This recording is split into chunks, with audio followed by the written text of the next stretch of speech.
what we might see in college with some of these potential transfers as well going forward. Nick Kosko, national writer, and, of course, video at 24/7 Sports. Play-by-play RU Wrestling, Jersey Flight, Atlantic City FC, and does the college football pick'em show every Saturday, 8 to 9, right here on AM 1490 Sports Betting Radio. Kind enough to join me on a busy Thursday. Nick, how are you? What's going on, Q? Just another day in the life. Another day in the life, right. I mean, and listen, when you hear these new reports and these stories come out involving Meyer and kicking a player, kicking a kicker, which sounds almost like a double negative, you had to make a decision right there. And we knew it wasn't going to work out. This is a guy that you can just tell was miserable. Really didn't understand. When you come out and say, oh, my God, it's like we're playing Alabama out there. We're like, what the hell? What do you think? I mean, it was a bad hire from the get-go. But how does this look right now? If you're in Urban Meyer's camp, you really can't spin this. There's no PR. There's no damage control on this, right? No, absolutely not. I think Urban Meyer just went down in a complete, if you look at a plane crash, it took an absolute nosedive over the last couple of weeks. I mean, the team is obviously not winning.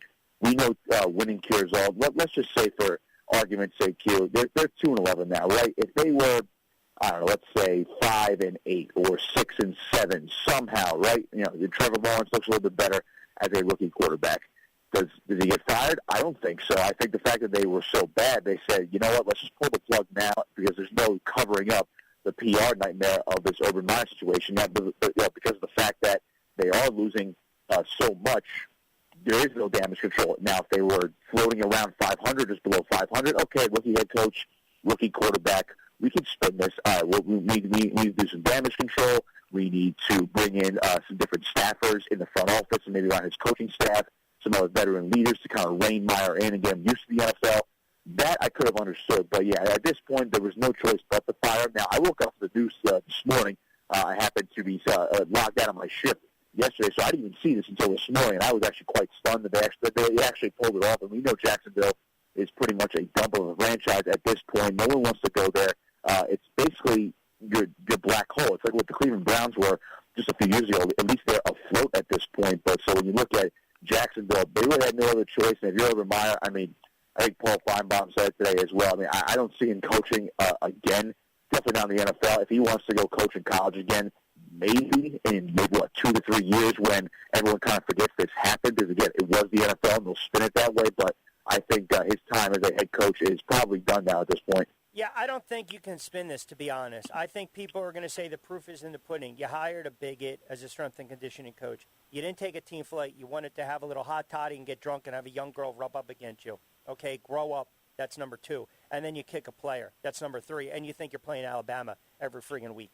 I mean, that's more than enough to say this guy's an absolute jerk and a clown. And you know what? This actually does hurt his legacy. Now, we can have that conversation for another day, but it goes back to you're entrenched in college football. You know how this works. Just because you go into the car lot, it doesn't mean you got to drive off with the first shiny car you see. And I think this is the problem at times that the NFL runs into, and some of these franchises are desperate to put fannies in the seats. So what do? They go out and they have that, their sexy name out there, that big name, that marquee name, and more times than not, it doesn't pan out. I mean, look at Chip Kelly. All right, a winning season here and there, and then that imploded, and that was a debacle. Look at Meyer. Look at Lou Holtz back in the day when he took the job with the Jets. Look at the the first time around with Pete Carroll. I mean, it seems to me as though just because you're a great, successful college head coach, it doesn't mean it's going to translate to success in the pros because these are grown men. They're not kids. Yeah, no, absolutely. And I thought, initially I thought the hire of Urban Meyer actually was not that bad of an idea. Of course, Jacksonville wanted to inject some life into the franchise, and they knew they were going to get Trevor Lawrence with that number 1 overall pick. So you figure to yourself, all right, well, Urban Meyer, he knows the college landscape. Basically, I would say their reasoning for Urban Meyer was, look, he's still kind of fresh out of college. He has a lot of relationships. Maybe the drafting is going to be nice, a la Pete Carroll. When his second stint in the NFL, he turned into a very successful NFL career with the Seattle Seahawks because he's coming off the USC job, being highly successful. He has his intel on the entire college landscape, who to draft. and they were very successful. And, he went to 2 Super Bowls and won a Super Bowl. So I figured Jacksonville, not that they were going to have that instant success, but they figured, well, maybe we can pull this off like a Pete Carroll 2.0.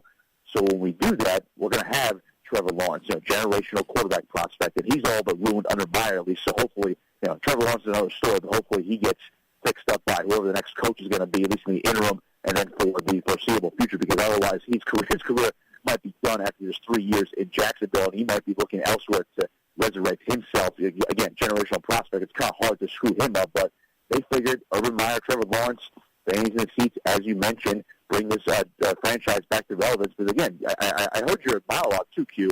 This is a team that was in the AFC Championship game just 4 years ago, and they thought they had a solid structure in the front office, but when they blow that up and players want to get out of there, they figured, all right, how do we get a quick Band-Aid on this?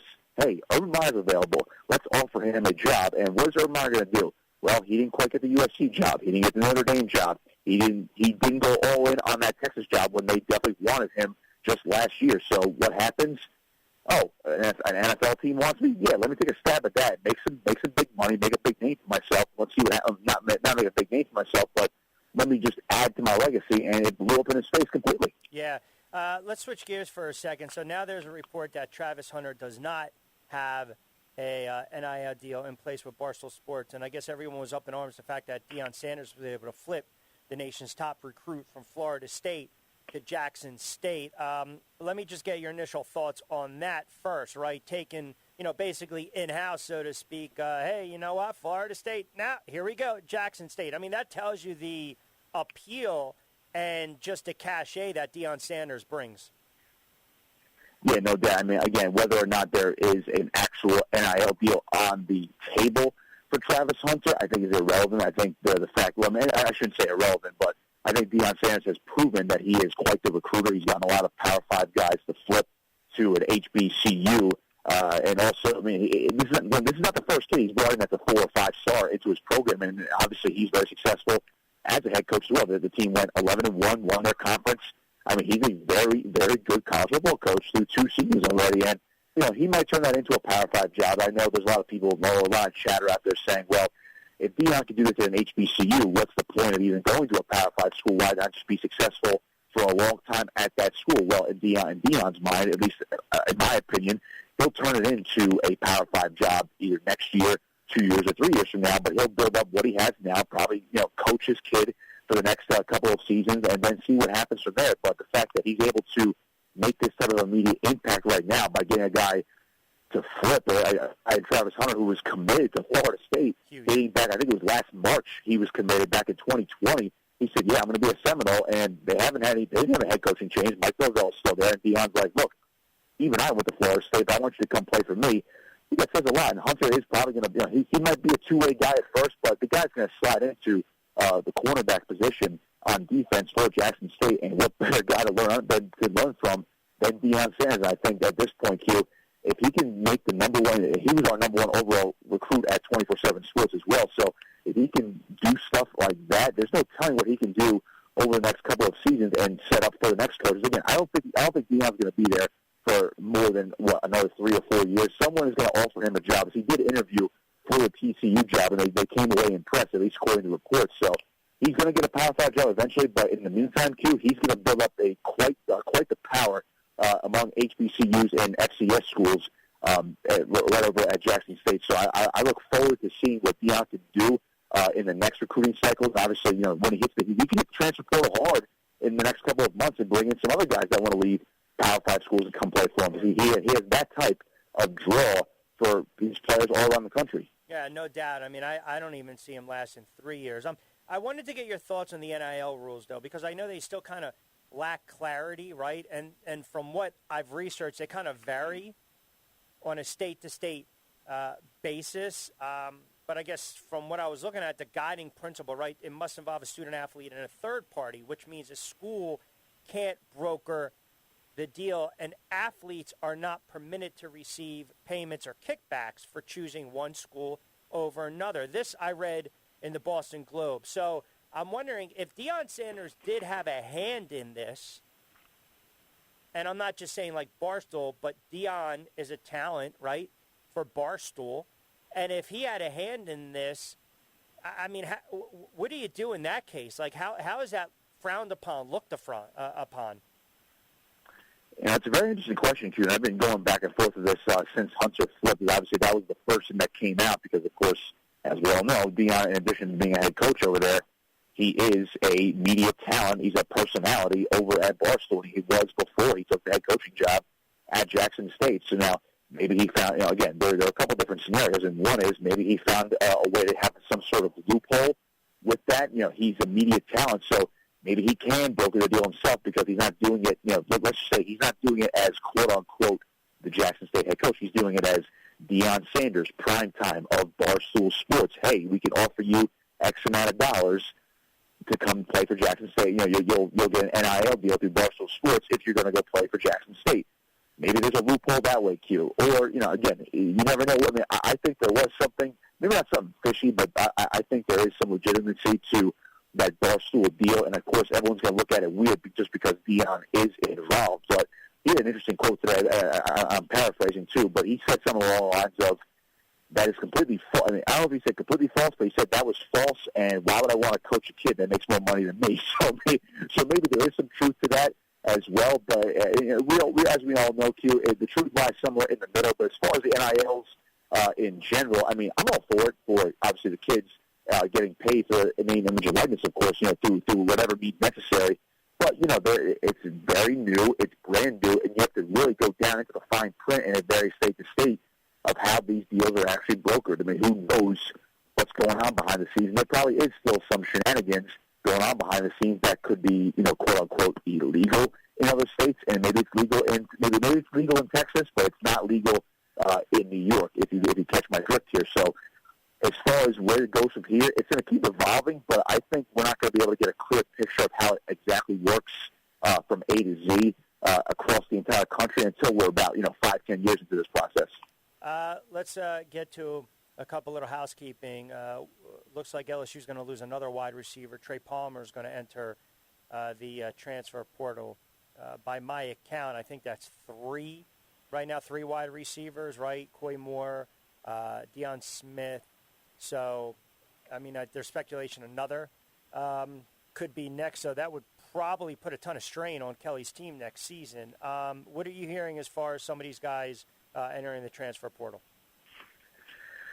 Well, when you're speaking of LSU, they also lost their top cornerback, Eli Ricks. He actually transferred to Alabama, if you can believe that. It was within the same division, so Brian Kelly's not going to enjoy having to coach his offense against one of the most talented defensive backs in the country when they play Alabama next year. But on the good news front for LSU, just keeping with them real quick, Miles Brennan is back. Their quarterback, he entered the transfer portal, and looked like he was going to be a goner after Ed Orgeron was let go. But I guess Kelly convinced him to stay, so they at least have a veteran quarterback going back. And as far as the other big transfer portal news, I mean, the quarterback bonanza has been nuts, but I would say the biggest name to go through the transfer portal and actually commit to a new school was Spencer Rattler, and everyone knows his deal over at Oklahoma. He is now at South Carolina, so he goes to the SEC. I know there was a bunch of jokes out there saying, well, Spencer Rattler's not going to avoid the SEC, but Lincoln Riley did by bolting over to USC. So jokes aside, I think that's probably the best fit, at least for Spencer Rattler. I mean, again, it's not a program that's in position to win a national title, but he reunites with Shane Beamer, who was over at Oklahoma, let's not forget. He's an offensive mind. He'll coach him up, and I'd say if Beamer can get the best out of him, South Carolina's going to be quite the SEC East contender, or at least going to be a thorn in the side of the likes of Georgia, and maybe if Florida bounces back as well. Kentucky is obviously on the rise as well, but good spot there for Spencer Rattler. Transfer portal is going to be nuts for you. I mean, mostly it was National Signing Day yesterday for all the high school recruits in the class of 2022, so that kind of that's still the headlines yesterday, but this transfer portal is only going to heat up as we get into post-holidays, and obviously once we get through spring practice, kids are going to enter. Kids are going to make their decisions quite fast, but as far as the big news coming out of the portal, in the past couple of days, Spencer Rattler definitely takes the cake. So I'm very interested to see how that turns out because now that Caleb Williams looks like he's going to stay at Oklahoma under Brent Venables. I know he's a defensive-minded guy, but that'll be interesting to see how he flourishes now at Oklahoma by himself, and we'll see who ends up as the better quarterback with Rattler going over to South Carolina as well. Lastly, before I let you get out of here, Texas A&M, Alabama, Georgia. Who? Again, this is just from me. I mean, you tell me. You're entrenched in this. Texas A&M thus far, the best recruiting class? I had to go back and look at our actual composite rankings on 24/7 Sports just to get the update. And they're constantly updating. But it looks like Texas A&M pulled in quite the recruiting class, to say the least. But it always comes down to what's going to happen on the field and whether or not Alabama is number 1, number 2, number 3. My gut feeling is always Alabama's recruiting class is going to be the best, just because they're the best program, they have the best coach. So right now, just at a quick glance before everything kind of settles down, before we get to the next National Sign Day in January, I think I'm going to say Alabama right now. As again, you can never go wrong with picking Nick Saban. No, you can't. Of course, we know how that worked out with him in the pros as well. Nick Kosko at Nick Kosko, 59, national writer, video at 24/7 Sports, play-by-play, RU Wrestling, Jersey Flight, FB, Atlantic City FC, and, of course, host right here every Saturday from 8 to 9 on 1490 Sports Betting Radio with the College Football Pick'em Show. All right, 30 seconds. Eagles-Washington score. Well, all indications are telling me Washington is going to miss a lot of guys. Let's go. I'll be a fan. How about Philadelphia 24, Washington 17? All right, that works for me. All right, pal, appreciate you. Have a good weekend. We'll talk next week. Appreciate you as always, Q. All right, you got it. Our guy, Nick Kosko, great stuff as always. 4:34, quick timeout.